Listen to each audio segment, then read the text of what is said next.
ino na espiritual na kabibiyag ti maysa nga tawo. Iti so aming aspeto ti panagbiag ko. Iti Biblia iso ti panagsalsaliti. Sa gitna ng maraming pagkatanto sa buhay, maalala ko akong nawawala at hindi alam ang gagawin.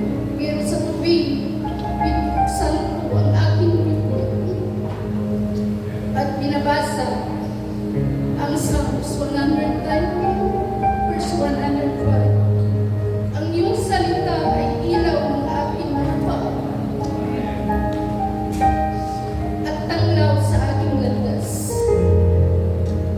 Naalala ko na ang mayroon akong gabay sa bawat talata ay parang ilaw na nagpapakita sa akin kung saan ako dapat tumakat na nagbibigay ng linaw sa aking mga desisyon.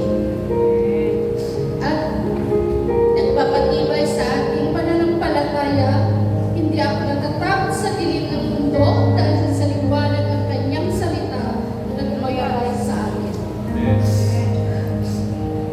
Dito po makikita rin ang promesa ng Diyos sa akin, ang proteksyon niya, ang direksyon niya sa buhay ko.